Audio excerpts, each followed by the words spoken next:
Did you realize that both major parties, the Democrats and the Republicans, consider themselves private organizations unaccountable to the public? Neither of the two major parties support change because change is a direct threat to their power. We have winner-take-all voting not because it is the best system for us, but because it is the best system for them. We don't have ranked choice voting or proportional representation or universal voter registration because the two major parties make all the rules, and those changes are a threat to them. Our taxes finance an electoral system designed only for Democrats and Republicans. You might think that because the two major parties are the only choices we have, that they are therefore public institutions that we can control. It makes sense to assume that. However, the major parties actually consider themselves private corporations that are not accountable to the public. This point was starkly illustrated in a 2017 lawsuit. After the 2016 primaries, it became clear that the Democratic National Committee had treated the Bernie Sanders campaign unfairly. The DNC wanted Hillary Clinton to get the nomination, not Sanders, and did many things you would call cheating behind the scenes to ensure that Clinton won and Sanders lost. When Sanders supporters found this out, they took the Democratic National Committee and DNC Chair Debbie Wasserman Schultz to court, saying they were denied a fair and impartial election. Did the Democratic Party fight these claims and try to prove that they'd actually treated the Sanders campaign fairly? Quite the contrary. In court arguments, the DNC didn't dispute that they favored Clinton at all. They basically copped to it and argued that because the Democratic Party is a private organization, they can do whatever they want, including break their own bylaws and tip the scales in favor of one candidate over another.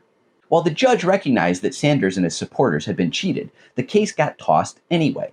To the extent the plaintiffs wish to air their general grievances with the DNC or its candidate selection process, their redress is through the ballot box, the DNC's internal workings, or their right of free speech, not through the judiciary. In effect, the Democratic Party belongs to whomever runs the party, not the public. This is proof that our judicial system is totally cool with either major party playing favorites behind the scenes.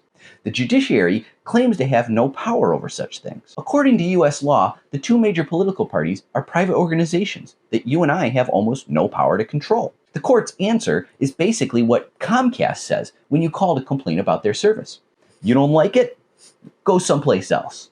But this logic cuts both ways. The major parties can't claim to be the only institutions that are worthy of public funding and support on one hand, while also claiming to be private organizations that are immune from public oversight. They can't have it both ways. Either they are public institutions or they are private ones. If they are public, they should submit to the public will, which includes abiding by the rules they set out for themselves. If they are private organizations, we owe them nothing. The American public doesn't need to give the Democrats or the Republicans any special treatment. Just because nobody alive can remember a time when there weren't only Democrats and Republicans doesn't mean that we should continue with that arrangement. If the major parties would claim to be private organizations when it suits them, we should honor their wishes. This means there is no reason to be sentimental about these artificial political constructs. While both may have a strong brand identity, that's all they have to offer right now. The Democrats and Republicans don't deserve your love or respect any more than Coke or Pepsi. You may have a soft spot in your heart for Ford or Chevy, but if something better comes along, you'd be a fool not to leave your brand loyalty behind. Because Ford and Chevy sure don't care about you. Neither do the Democrats or Republicans. Please give a like, follow, favorite, and subscribe to my free Substack. Let's make them pay.